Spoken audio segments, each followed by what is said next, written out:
कहते हैं शराब हर गम पी जाती है, लेकिन मेरे लिए ये ज़िंदगी का सबसे झूठा फ़लसफ़ा साबित हुआ। मैं जाम पे जाम खाली करती गई, लेकिन मेरे गम नहीं मिटे और फिर भी मैं खुद को खोने का जश्न मनाती रही।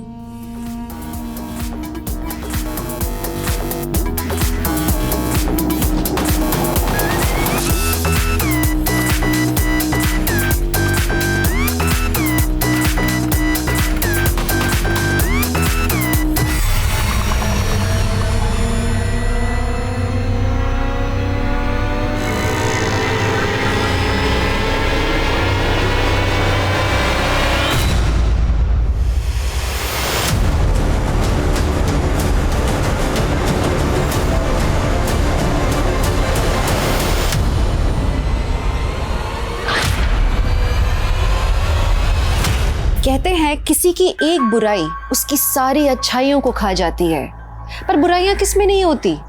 कोई झूठ बोलता है, कोई नशा करता है, हम सब में कोई ना कोई खामियां होती हैं और हम सब अपने अपने स्वभाव के हिसाब से जीते हैं। कल्पा का भी एक लाइफस्टाइल था और वो अपनी कमियों को सुधार के एक अच्छा इंसान बनने की कोशिश कर रही थी, लेकिन उसके साथ ज्यादतियां भी हो रही थी और उसकी जिंदगी एक दर्दनाक सा सफर बनकर रह गई थी।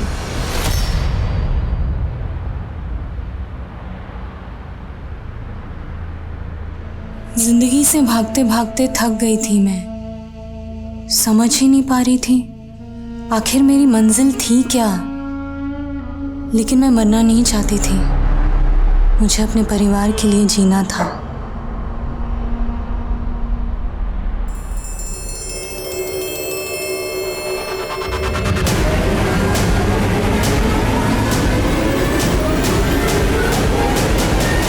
ये एक ऐसे गुनाह की कहानी है जहां क्राइम सीन का मंजर, अपराध का मकसद और अपराध का तरीका अचंभे से भरा हुआ था। साइड करो, साइड करो, चलो हट जाओ, सामने मत आओ कोई।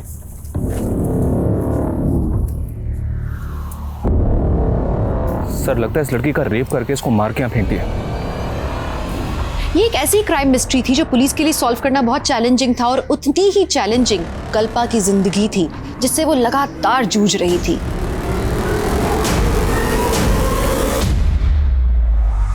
मैम, मैं जानती हूँ नशा करते वक्त इंसान अपनी परवाह करना भूल जाता है, लेकिन मुझे जिंदगी कभी रास ही नहीं आई। तुम यहाँ रहकर 40 दिन का एक सेशन पूरा करो और इसके बाद तुम शराब को कभी हाथ नहीं लगाओगी। लेकिन मैम, मुझ पर काफ़ी कर्जा है, मैं 40 दिनों के लिए जॉब से छुट्टी नहीं ले सकती। क्या आप प्लीज़ मुझे कोई दवा सजेस्ट नहीं कर सकती? कल्पा, नशा दवा से नहीं, तुम्हारी स्ट्रॉन्ग विल पावर से ही छूटेगा। और क्या बाहर रहकर तुम खुद पर कंट्रोल कर पाओगी? बेबे तू कंट्रोल से बाहर होती जा रही है। वो कुड़ी तेनू मेरे खिलाफ भड़का रही है ना, मैं तेनू ओदे नाल नहीं रहन दवांगा। मैं हुणे ओदा सामान चक के बाहर फेंकता हूं। रुक तेजिंदर, रुक जा। खबरदार जो तूने उसके सामान को हाथ लगाया, वो ना मेरी पीछे है, किराया देती है मैनू। तू ना मेरे गुजारे के लिए मुझे खर्चा नहीं देता। अकेला छोड़ के गया था तू मैनू। अकेला छोड़ के तो तू याशी करेगी। अपनी बेबे को तू याश बोलता है? अरे शर्म नहीं आती तेनू? चल निकल यहाँ से, दफा हो जा। बेबे तू उस लड़की के लिए मेरी इज्जत तार रही है ना, देख लूंगा तुझे। खस मानू खानिया। आंटी क्या हुआ? ये तेजिंदर भैया इस तरह? अरे नाम मत ले उस कुत्ते का, सारे मूड की ना बैंड बजा के चला गया। चिल्ला चिल्ला के ना मेरा गला सूख गया है। तू जुगाड़ लाई है?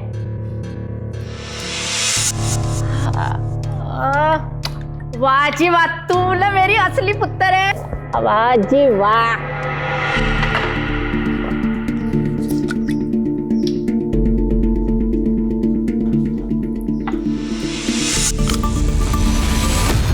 कल्पा, नशा दवा से नहीं, तुम्हारी स्ट्रॉन्ग विल पावर से ही छूटेगा।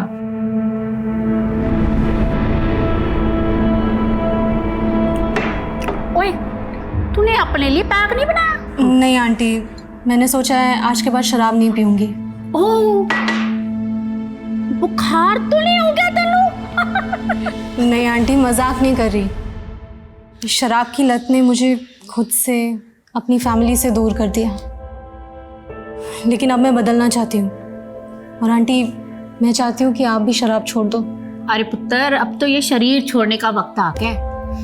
तेरी अंकल जी थे ना तब तक। आंटी, इसी गलतफहमी के कारण मैंने भी पीना शुरू किया था कि शराब पीकर मैं अपने सारे गम भुला दूंगी, लेकिन यही सोचकर हम सबसे बड़ी गलती करते हैं आंटी। एक काम कर, तू ना आज मेरे नाल आखिरी बार शराब पी ले। नहीं आंटी, आज शाम को अपनी बस है। थोड़ी सी पी ले मेरे खातिर। पहले शराब नू बस कर, फिर अपनी बस पकड़ के चले जाना। क्यों?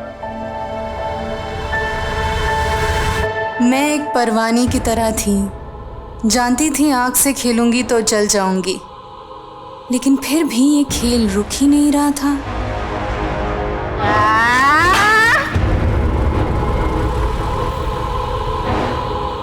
टाइम क्या हुआ बेटा? 8:30 हो रहे आंटी। सर दर्द से फटा जा रहा है। एक काम करना, कंडक्टर से पूछना कि खाने के लिए बस कब रुकेगी। प्लीज बेटा। ठीक है आंटी।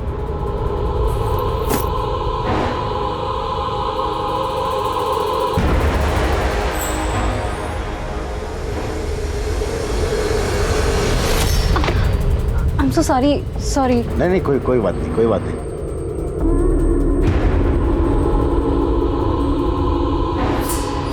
भैया, ये डिनर के लिए गाड़ी कहाँ रुकेगी? बस 10-15 मिनट में गुलशन ढाबा पहुंचने वाली है, बस वहीं रुकेगी। Okay, thank you.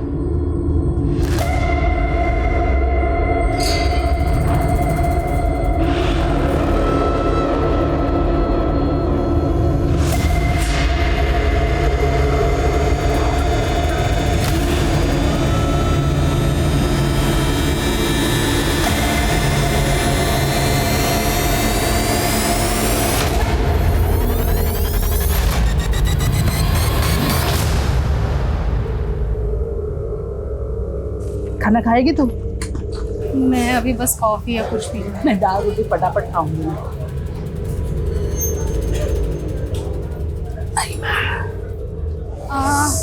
आंटी, मैं अभी आती हूँ। हाँ।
पीछे हटो, साइड करो, साइड करो।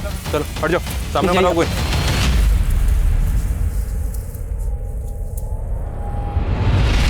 सर, लगता है इस लड़की का रेप करके इसको मार के यहाँ फेंक दिया।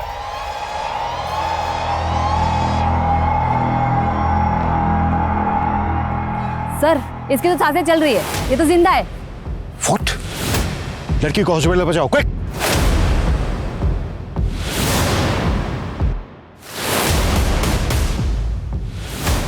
सर,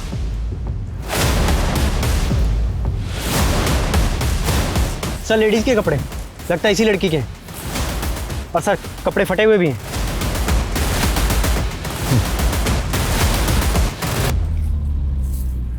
मनीष, सर, ये देखो ब्लड का निशान। लगता है लड़की को इस तरफ से लाया गया है। ये देखिए सर, यहाँ भी है,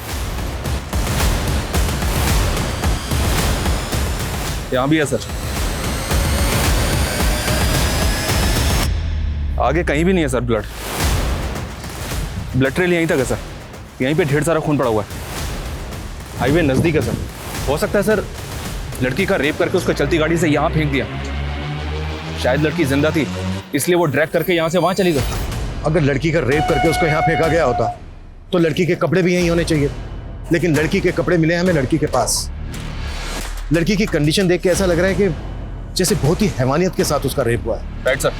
क्रिमिनल्स को लगा होगा कि लड़की मर गई, लेकिन लड़की सरवाइव कर गई। लड़की का होश में आना बेहद जरूरी है, क्योंकि ये लड़की हमें बता सकती है कि उसके साथ ये दरिंदगी किसने की है। Right sir.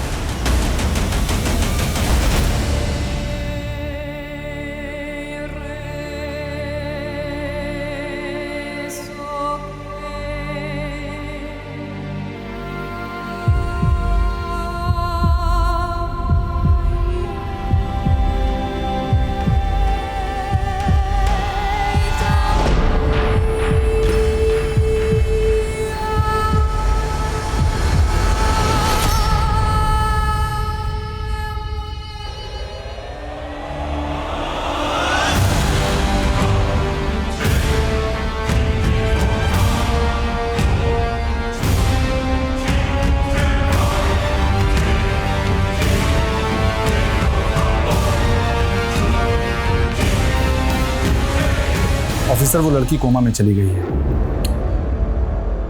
डॉक्टर, इस लड़की का स्टेटमेंट लेना हमारे लिए बेहद जरूरी है। उस कंडीशन से बाहर कब आ पाएगी? फिलहाल ये बता पाना मुश्किल है। ये मिरेकल ही है कि वो इस कंडीशन में भी जिंदा है। उसकी गर्दन और शोल्डर पे कई फ्रैक्चर्स भी हैं। उसकी चोटों को देखकर लगता है जैसे वो एक सीरियस रोड एक्सीडेंट का शिकार हुई है। और जब वो यहाँ लाई गई थी तो उसके कई जख्म सूखे हुए थे। लगता है जैसे वो तकरीबन 15-16 घंटे से तड़प रही होगी।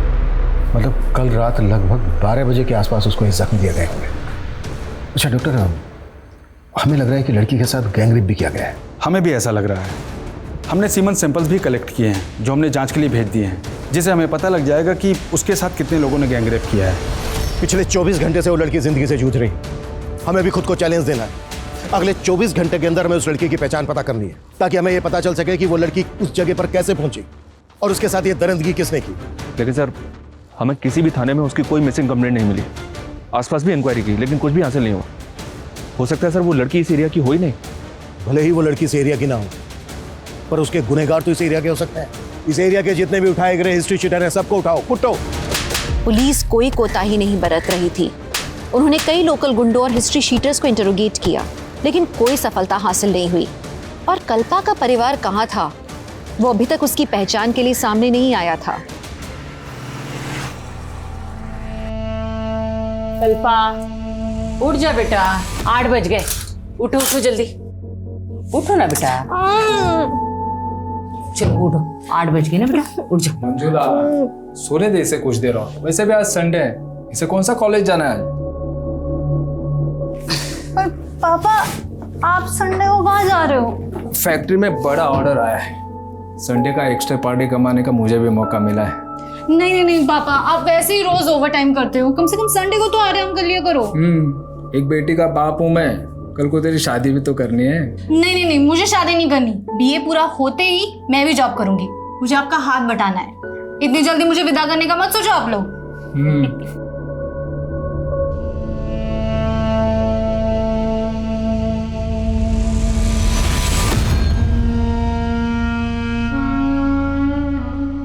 उस लड़की के साथ बहुत ही हैवानियत हुई।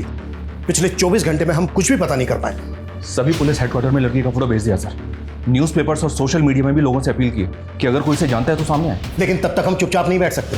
उस लड़की के साथ इतनी ज्यादती हुई है कि वो कोमा में चली गई।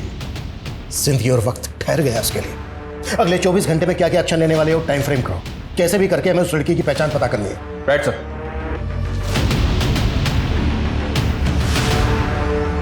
मेरे जख्मों ने मुझे नई पहचान दी है। मत पूछ कि अब जिंदगी ने क्या सौगात दी है। अब किस दर्द से उम्मीद करूं तुझसे।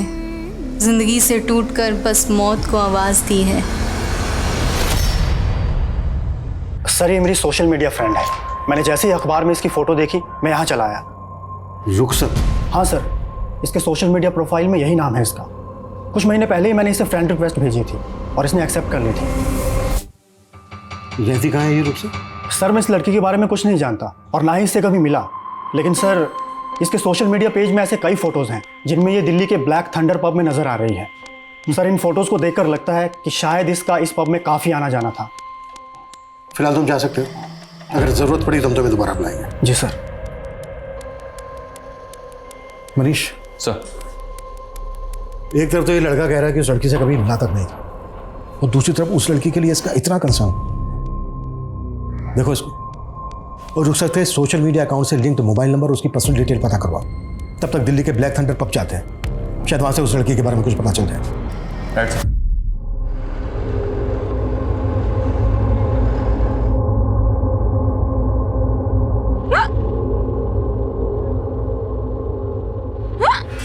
लगता है तुम्हें कोई याद कर रहा है बेटा। मुझे कोई याद करे ऐसा कम ही होता है आंटी। ऐसा क्यों बोल रही है बेटा? तेरे अपने तुझे क्या याद नहीं करते? एक काम कर, ये टॉफी खा ले, हिचकियाँ कम हो जाएगी। ले। नहीं मैं ठीक हूँ आंटी। अरे ये खा ले और भी ठीक हो जाएगी। ले खा। Thank you.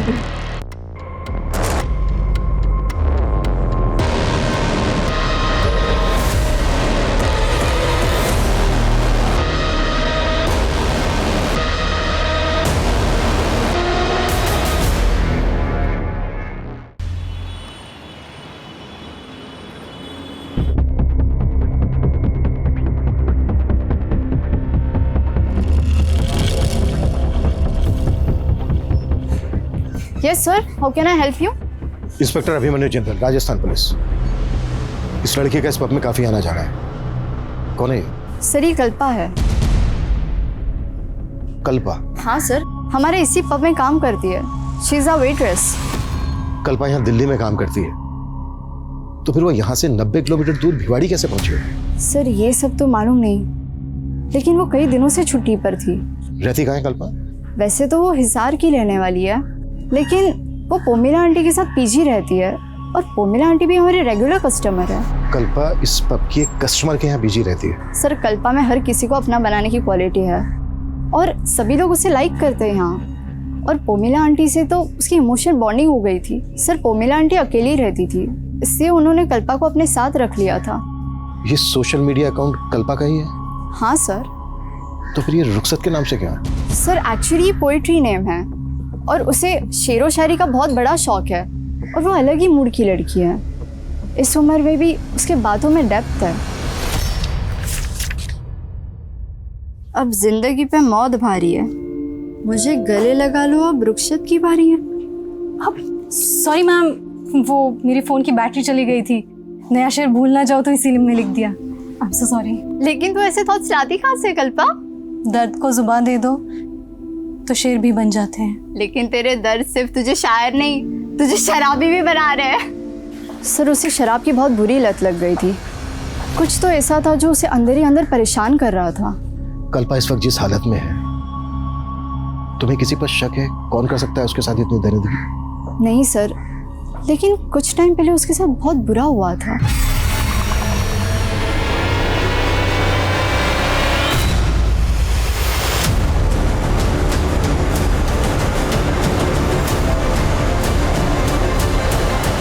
किसने किया था ये सब उसके साथ? सर ये हरकत किसने की थी इसका तो पता नहीं चला, लेकिन मैंने कल्पा को कहा था पुलिस कंप्लेंट करने के लिए, लेकिन शर्म की वजह से उसने की नहीं।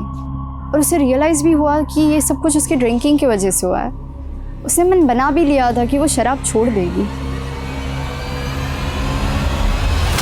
क्या कल्पा का रेप हो गया?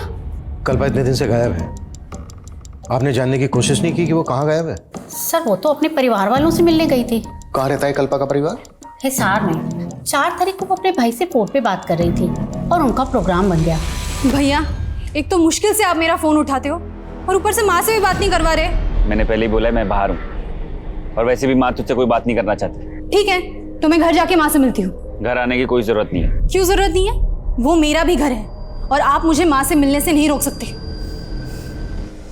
दरअसल उसकी अपने भाई से बनती नहीं थी। क्यों नहीं बनती?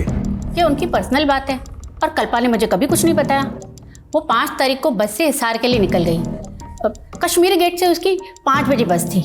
अगर वो हिसार के लिए निकली थी तो फिर भिवाड़ी कैसे पहुंच गई? ये मैं कैसे कह सकती हूँ? अब हमें कल्पा के परिवार का एड्रेस दीजिए। मेरे पास कोई एड्रेस नहीं है।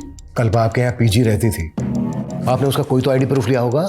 नहीं सर, हाँ वो मुझे किराया देती थी, लेकिन हमारा रिश्ता तो माँ बेटी जैसा था, और उसके साथ इतना सब कुछ हो जाएगा। सर मैं उससे मिलना चाहती हूँ। एक कांस्टेबल को कश्मीरी गेट भेजकर ये पता करवाओ कि 5 तारीख की शाम को कल्पा ने वहाँ से किसी बस में बोर्ड किया था क्या? और ये भी पता करवाओ कि कल्पा हिसार जाने वाली थी, वो हिसार नहीं पहुँची, तो उसकी फैमिली ने उसको ढूंढने की कोशिश करनी थी।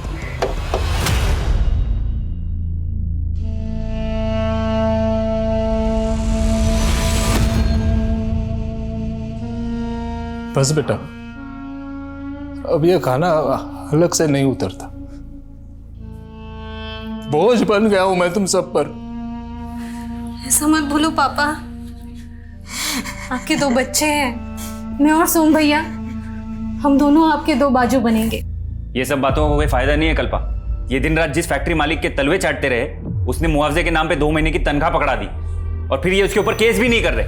बड़े लोग हैं बेटा, ये कोर्ट कचहरी के चक्कर में पड़ेंगे तो हमारा जीना मुश्किल कर देंगे। वो जीना वैसे भी मुश्किल हो गया है हमारा, आपके हाथ भी गए और नौकरी भी। तो फिर आपकी क्या रिस्पॉन्सिबिलिटी है भैया? पापा को कोसने के अलावा आप अपने लिए कोई जॉब क्यों नहीं देखते? तुझे जॉब मिल गई तो मुझे ज्यादा अकड़ मत दिखा, समझी ना? और वैसे भी मैं कोई ऐसी वैसी जॉब नहीं करूंगा जहां इनकी तरह मुझे किसी के तलवे चाटने की जरूरत पड़े। पापा आप बिल्कुल परेशान मत होइए, मैं इतना कमाने लगी हूँ कि सब कुछ संभालूंगी। पापा प्लीज आप, पापा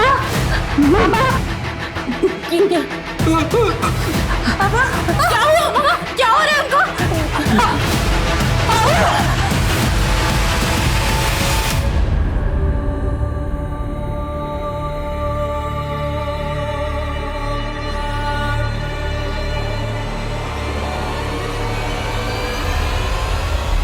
सर, ये कश्मीरी गेट बस स्टैंड की फुटेज है।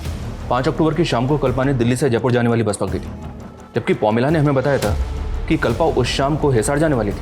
पौमिला ने हमें बताया कि कल्पा दिल्ली से हिसार जाने वाली थी, लेकिन कल्पा ने दिल्ली से जयपुर की बस मिली, और दिल्ली से जयपुर रोड पर भिवाड़ी के पास कल्पा हमें जख्मी हालत में मिली। तो क्या कल्पा ने पौमिला से झूठ बोला, या फिर पौमिला हमसे कुछ छिपा रही थी? कल्पा की फैमिली के बारे में कुछ पता चला? कल्पा के सोशल मीडिया अकाउंट से जो नंबर लिंक है वो हिसार के एड्रेस पर रजिस्टर्ड है सर। इस बस के कंडक्टर ड्राइवर को बुलवा लिया? जी सर, ये लड़की हमारे बस में उस शाम को चढ़ी थी और शायद जयपुर तक का टिकट लिया था। एक जयपुर देना। जयपुर।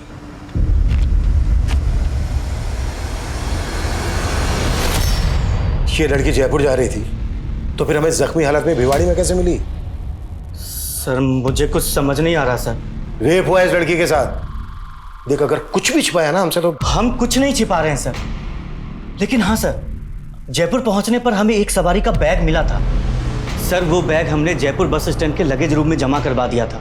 हमारी बस रोजाना रात डिनर के लिए गुलशन ढाबे पर रुकती है, और गुलशन ढाबा भिवाड़ी से 15-20 किलोमीटर पहले ही पड़ता है। तू कह रहा है कि वह बस डिनर के लिए गुलशन ढाबा पर रुकी, वो लड़की बस से उतरी लेकिन वापस बस में नहीं चढ़ी? हमें ये याद नहीं है सर। उस बस में जो पैसेंजर ट्रैवल कर रहे थे सबकी डिटेल दे, हमें याद दिलाते हैं तुझे। सर ये लंबे रूट की बस है, हर रोज नई सवारी बैठती है, अब इतना याद कैसे रहेगा? तो अपनी याददाश्त पे जोर डाल। जब तक इसको सब कुछ याद नहीं आ जाता ना, जाने मत देना यहाँ से। और तेरे बस का ड्राइवर आने वाला था, वो आया क्यों नहीं अभी तक? कहाँ है वो? सर आज वो ड्यूटी पर नहीं आया था, लेकिन हमने उसे आने को बोला है। याद दिलाओ इसको। सर हमने क्या किया है सर? हमें क्यों पकड़ रहे हैं सर? तो उस लड़की की बॉडी पे जो सीमेंट सैंपल्स मिले थे उनमें से एक ही डीएनए मिला है। इसका मतलब सर उस लड़की का रेपिस्ट एक ही है, और हम समझ रहे थे कि लड़की का गैंग रेप हुआ है।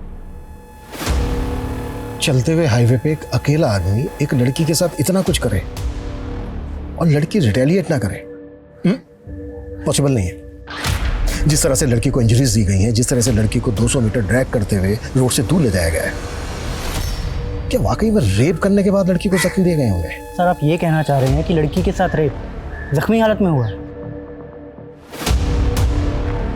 वो बस डिनर के लिए गुलशन ढाबा पे रुकी थी, वहां चलते हैं। सर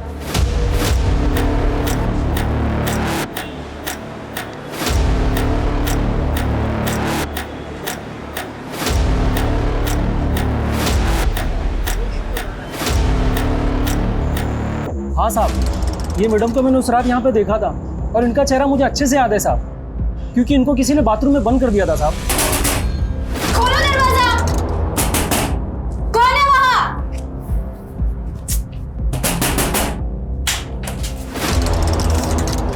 क्या बेहुद किया? किसने बंद किया मुझे अंदर? मुझे नहीं मालूम मैडम, उसके बाद ये मैडम कहाँ गई थी? उसके बाद इन लोगों ने यहाँ पे खाना खाया साहब, और उसके अलावा मैं कुछ नहीं जानता साहब।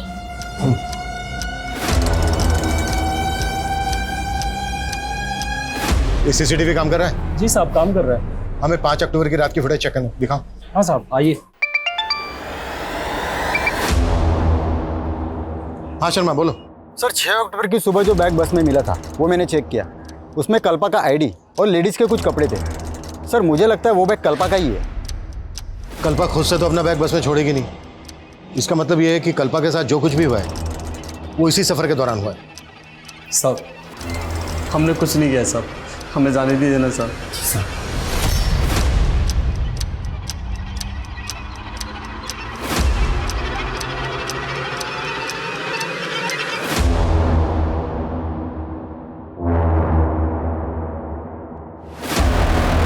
कल्पा बाथरूम की तरफ जाते हुए दिख रही है, लेकिन उसके पीछे कोई नहीं गया। इसका मतलब यह है कि होटल की दूसरी तरफ से आकर किसी ने बाथरूम का दरवाजा बंद किया। होटल के बाकी स्टाफ को खंगालो, हो सकता है उनमें से किसी की हरकत है। जाओ।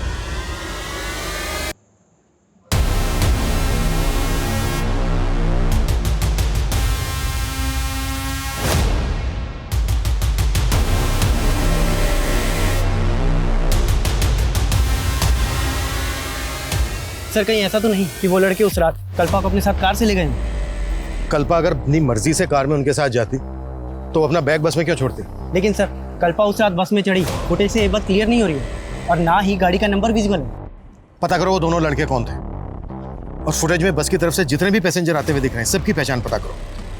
क्राइम सीन यहाँ से लगभग 15 किलोमीटर दूर भिवाड़ी में है। यहाँ से लेकर क्राइम सीन तक जितनी भी छोटी बड़ी दुकानें हैं, ढाबे हैं, सब जगह पूछताछ करो। Okay sir. शायद उस रात किसी ने कुछ देखा हो। जी सर।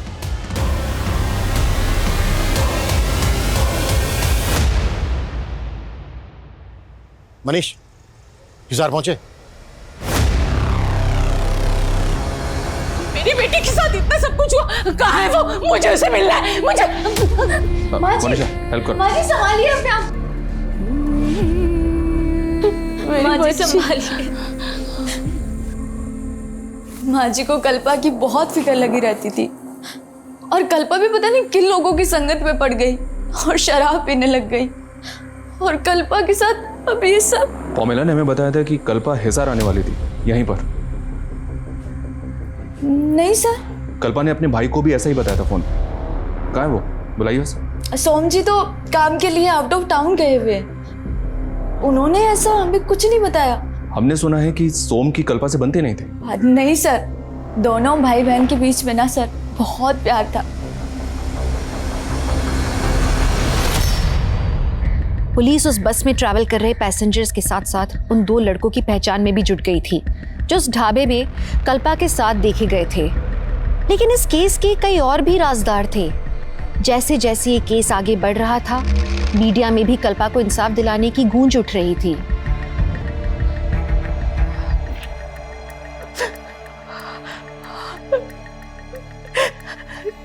कितने साल से मैं तेरी शक्ल देखने के लिए तरस रही थी बेटा।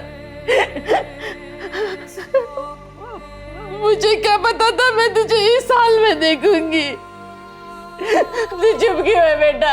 बात करना, अपने माँ से बात कर। ये अपनी माँ से क्यों नहीं बात कर रही डॉक्टर साहब? क्यों नहीं बात कर रही? माँ मुझे विश्वास नहीं हो रहा है कि आपने मुझसे बात करने के लिए फोन किया। मेरा बस चलता ना तो मैं तुझे यहाँ बुला लेती, लेकिन तेरे भाई के आगे मेरी एक भी नहीं चलती। लेकिन आप मेरे पास भी आकर रहना नहीं चाहती। सुना है तू शराब पीने लगी है, क्या ये सच है? वो माँ, बोलना। अरे सुधा, मेरा फोन देखा क्या? माँ क्या हुआ? माँ बात तो करो। माँ हेलो।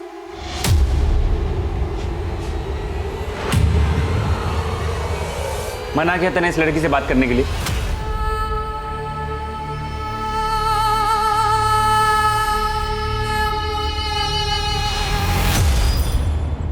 कल रात इन लोगों को तुम्हारी बस में से उतरते हुए देखा गया। हमें इनकी पहचान करनी है। कहाँ मिलेंगे ये लोग?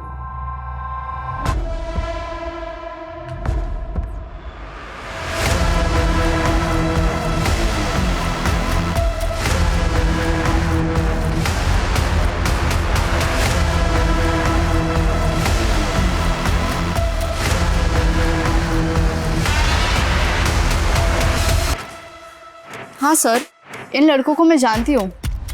ये दोनों हमारे पब के कस्टमर्स हैं। इन दोनों के नाम क्या है, कहाँ रहते हैं, पता है आपको? सर ये तो नहीं मालूम, लेकिन कल्पा के इन लड़कों के साथ दोस्ती हो गई थी और मुझे तो लगता है कि कल्पा के लिए ही आते थे ये लड़के और हज़ारों रुपए खर्च करके जाते थे। अरे अभी तो अभिना शुरू किया है, तुम बैठो ना हमारे साथ, let's have drink together. Sorry Ankit, तुम्हें तो मालूम है ना मैं यहाँ एम्प्लॉई हूँ। अरे तो किसी दूसरे पब में चले? नो थैंक्स, आती हूँ कुछ देर में। सर कल्पा को लेकर मुझे इन लड़कों की इंटेंशन सही नहीं लगती थी। मुझे तो हैरान ही हो रही कि उस रात ये लड़के ढाबे में कैसे पहुँच गए। ये दोनों लड़के यहाँ पे रेगुलर कस्टमर थे, तो ये पेमेंट कैसे करते थे, बाई कैश या कार्ड से? सर ज़्यादातर कार्ड पेमेंट होती थी। इनके कार्ड की डिटेल्स मुझे दीजिए। जी सर। सर मैंने कल्पा के कॉल डिटेल्स चेक की। 5 अक्टूबर की रात को 8:30 बजे कल्पा ने इस नंबर पे कॉल किया था सर। 8:30 बजे वो बस गुलशन ढाबा पर रुकी थी। किसका नंबर है सर? ये वसीम नाम है सर इसका। थाने बुलाओ इस वसीम को। सर। हाँ मनीष। सर मैंने उन दोनों लड़कों की बैंक डिटेल्स उनका पता लगा लिया है। राज और अंकित नाम है इन दोनों का। दिल्ली के हरिनगर में ये दोनों एक साथ रहते हैं। मैं अभी हरिनगर में ही हूँ, लेकिन इनके घर पे ताला लगा हुआ है सर। और अंकित का जो मोबाइल नंबर बैंक से लिंक है वो भी बंद आ रहा है। इसका मतलब ये दोनों लड़के इस कांड में इन्वॉल्व हैं, इसीलिए गायब है।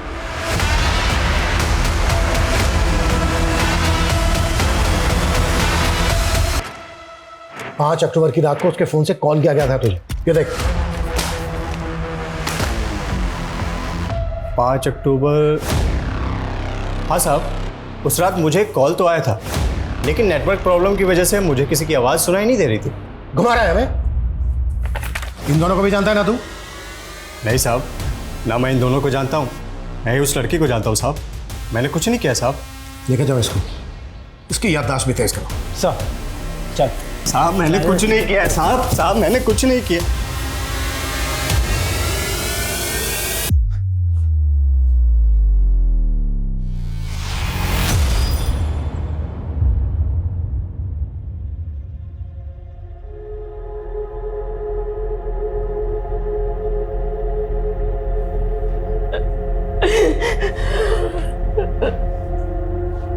माँ ये क्या हो गया?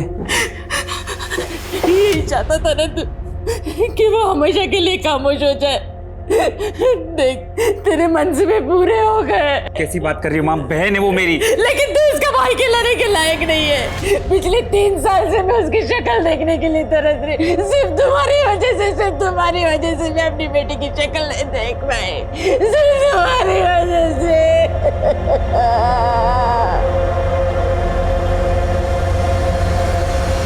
इस वसीम पे भरोसा नहीं कर सकते। इसका डीएनए लो और रेपिस्ट के डीएनए से मैच करो। सर इन दोनों लड़कों में से ये लड़का अंकित अलवर का रहने वाला है। क्राइम के बाद से दोनों अलवर में थे, लेकिन अभी अलवर से भी गायब है। अंकित अलवर का रहने वाला है तो पता करो कि दूसरा लड़का कहाँ का रहने वाला है। मैंने कल्पा का सोशल मीडिया अकाउंट चेक किया था, कल्पा इन दोनों के टच में थे। इनके आईपी एड्रेस ट्रेस करो। इस हादसे से पहले कल्पा के साथ पब में किसी ने बदतमीजी की थी, पता करो वो लोग कौन है। राइट।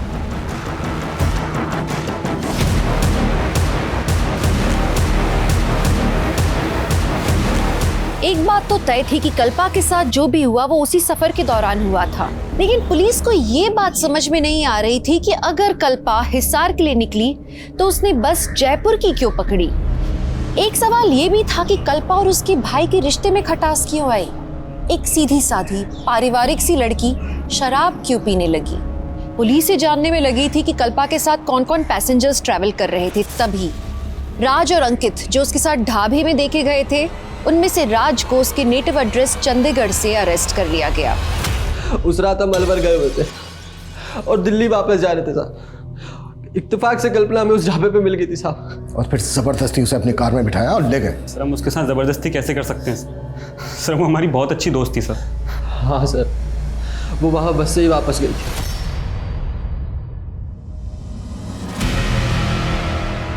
हमें पता चला है कल्पा हिसार जाने वाली थी, फिर उसने अपोजिट डायरेक्शन में जाने वाली जयपुर की बस क्यों ली? जयपुर कहाँ जा रही थी वो?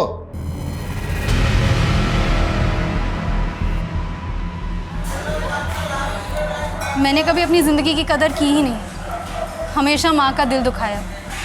एक्चुअली उन्हीं से मिलने हिसार जाने वाली थी, लेकिन फिर सोचा अब मैं माँ से तभी मिलूँगी जब पूरी तरह से शराब पीना बंद कर दूँगी। इसीलिए मैं 40 दिनों के लिए जयपुर जा रही हूँ।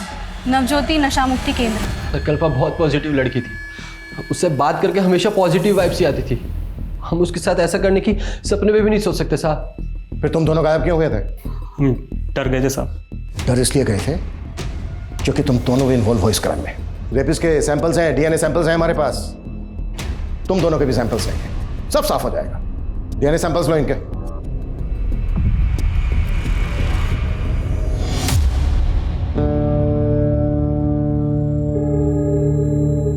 देख चाय लेना। ये उस दिन काफी पुलिस दिखाई दे रही थी यहाँ।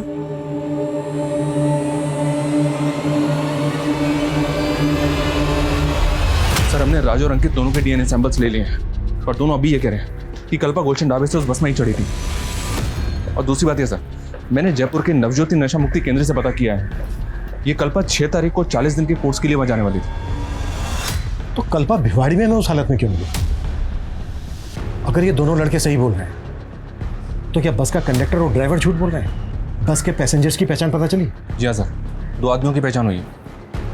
ये देखिए, ये बसंत है और ये योगी, इन दोनों को थाने बुलवा लिया है। सर मैं कल्पा की सोशल मीडिया अकाउंट चेक कर रहा था। सर कल्पा अपने पुराने पोस्ट में कई फोटोज में इस लड़के के साथ दिखाई दे रही है सर। और सर ये लड़का कल्पा को सोशल मीडिया पे काफ़ी मैसेज किया करता था, लेकिन कल्पा रिप्लाई नहीं करती थी। और सर 5 तारीख को भी ये देखिए सर, इसने कई मैसेज किए। कल्पा मैं तुमसे मिलना चाहता हूँ, प्लीज रिप्लाई करो। अगर तुम मुझसे नहीं मिली तो अच्छा नहीं होगा। साहिल, मैं तुम्हारे लिए अपने परिवार छोड़कर आई हूँ और तुम मुझे अकेला छोड़कर कहीं कहीं दिन गायब रहते हो। कल्पा मेरा काम जानती हो ना तुम। लेकिन साहिल, तुम मुझे अपनी फैमिली से मिलवाने वाले थे ना, तो क्या हुआ उसका? कल्पा मैंने बात की है उनसे, मैं उनको कन्विंस करने की पूरी कोशिश कर रहा हूँ। हाँ बस मुझे थोड़ा वक्त दो।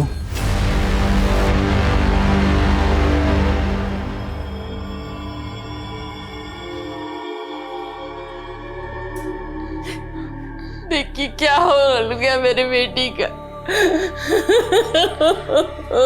सब पे भरोसा रखो, नहीं सोने कुड़िए, कुछ नहीं होगा इसको।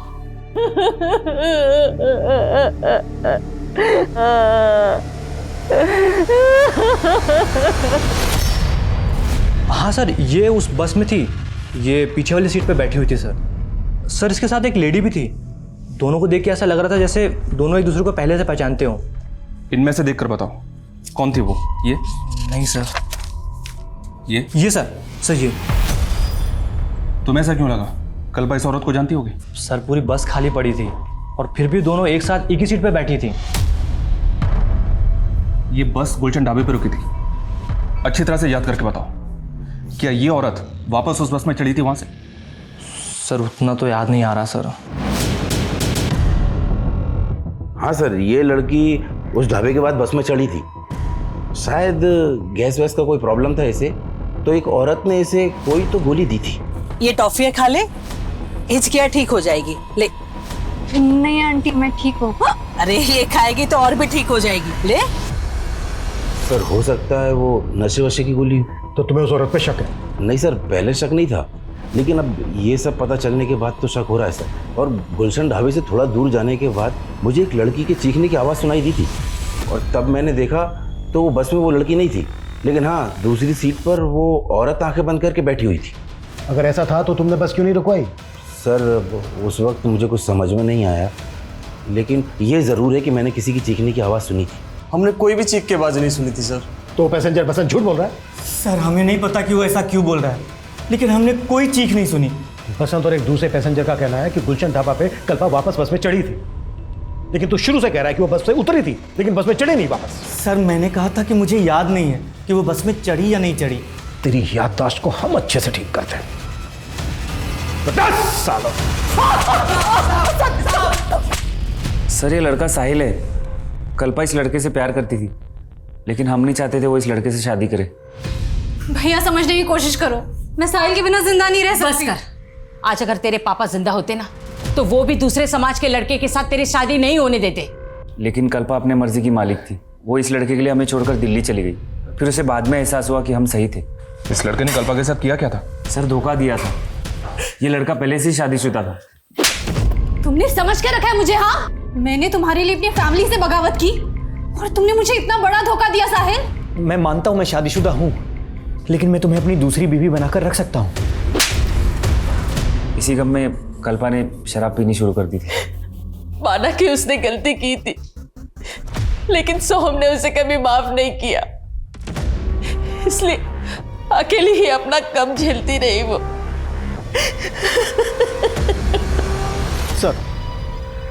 सर मैं बस के बाकी पैसेंजर्स के बारे में पता करा था, तो मुझे वसीम के कांटेक्ट में रूही नाम की औरत का नंबर मिला।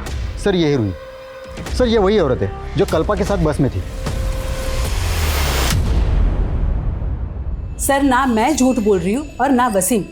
उस रात मेरे फ़ोन की बैटरी चली गई थी, तो मैंने उस लड़की के फ़ोन से वसीम को फ़ोन ज़रूर किया था, लेकिन नेटवर्क प्रॉब्लम था, इसलिए हमारी बात नहीं हो पाई थी। तुमने उस रात उस लड़की को कुछ खिलाया भी था? क्या नशा मिला था उसमें? कैसी बात कर रहे सर, मैं ऐसा कुछ क्यों करूँगी? वो लड़की जख्मी हालत में हमें भिवाड़ी में मिली। भिवाड़ी से थोड़ा दूर डोसा उतरी थी तुम, और वो लड़की पूरे रास्ते तुम्हारे साथ थी। देखो कुछ भी हमसे छिपाना मत। मैं कुछ नहीं छिपा रही सर, मैं उस लड़के के साथ बैठी ज़रूर थी, लेकिन बाद में मैं आगे की सीट पे चली गई थी।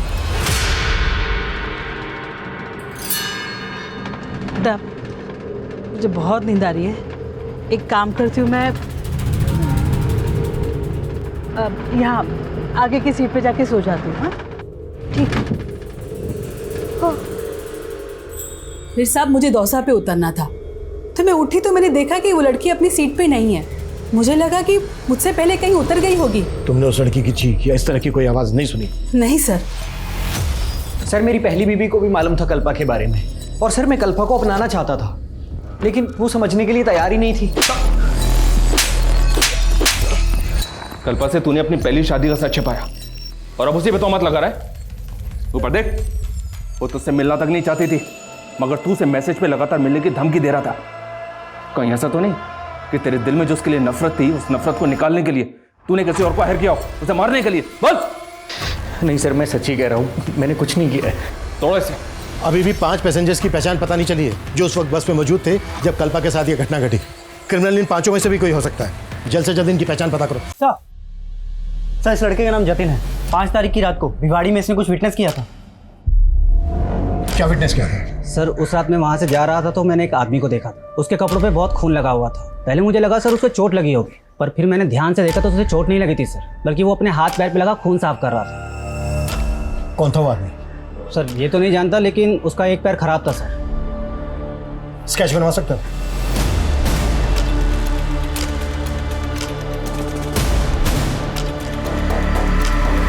सर इसे मैं जानता हूँ, ये चने वाला बबलू है, बसों में चना बेचता है। सर उस रात हमारे बस में ये गुलशन ढाबा से चढ़ा था और दौसा में उतर गया था। कहाँ मिलेगा ये? साहब आपको मुझे देख के ऐसा लगता है कि मैंने ऐसा किया है, मुझे फंसाया जा रहा है साहब। मैंने कुछ नहीं किया, मैं बेकसूर हूँ साहब। ये घुमा फिरा के बात मत कर, कल पेशी है तेरे कोर्ट में। जो किया है कबूल कर ले।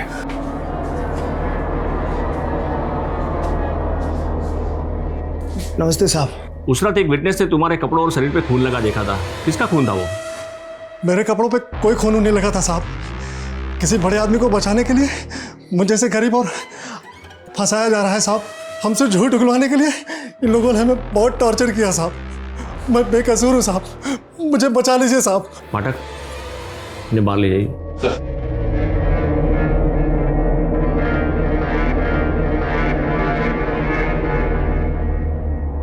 जिंदल सर, क्या ऐसा घिनौना क्राइम ये कर सकता है? सर हमने पता किया, उस आदमी आदमी ढाबे पे ही था, और उस बस कंडक्टर का भी ये कहना है कि बस में भी था। वो बस कंडक्टर तो शुरू से ही अपना स्टेटमेंट बदल रहा है, और इस बबलू के खिलाफ कोई तुम्हारे पास एविडेंस है? सर हमने डीएनए करवाया है, बस रिपोर्ट आनी बाकी है। मुझे उस आदमी का डीएनए टेस्ट चाहिए जिसने इस बबलू के खिलाफ गवाही दी है, और मुझे नहीं लगता ये बबलू ऐसा क्राइम कर सकता है। मजिस्ट्रेट के ऑर्डर के बाद पुलिस ने इस केस को और बारीकी से स्टडी करना शुरू किया। उस रात बस में मौजूद सभी पैसेंजर्स के उन्होंने डिटेल्स निकाले और 10 से ज्यादा सस्पेक्ट्स के डीएनए सैंपल्स कलेक्ट किए। वहीं कल्पा अभी तक कोमा में थी। उसके होश में आने की उम्मीद और उसके गुनहगारों को पकड़ने की उम्मीद दोनों अभी तक नाजुक मोड़ पर थे। सर, अभी तक जितने भी सस्पेक्ट्स पकड़े गए थे सबकी डीएनए रिपोर्ट आ गई। इनमें से एक का डीएनए कल्पा की बॉडी पे मिले डीएनए से मैच करता है, और वो ये है सर।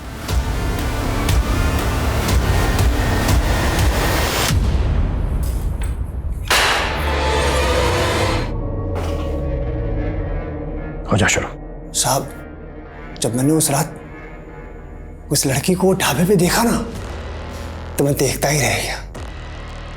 बहुत सुंदर थी साहब वो।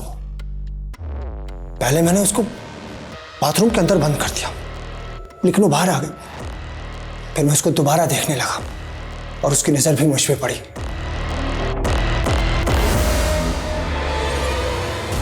लेकिन मेरी नजर उसी पे टिकी हुई थी। मैं जानता था कि वो जिस बस से आई है उसी बस से वापस जाएगी। बस के अंधेरे और कम पैसेंजर की वजह से मैं बस में चढ़ गया। बस दौसा रुकने वाली थी। दौसा से 2-3 किलोमीटर पहले मैं उसकी सीट के पास गया और मैंने उसे बेहोश कर दिया, फिर चलती गाड़ी से फेंक दिया।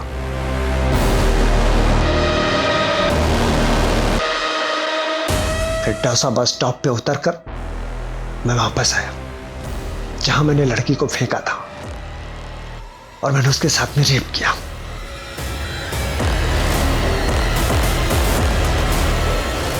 इसकी चीखें मुझे मेरे केबिन तक सुनाई देनी चाहिए।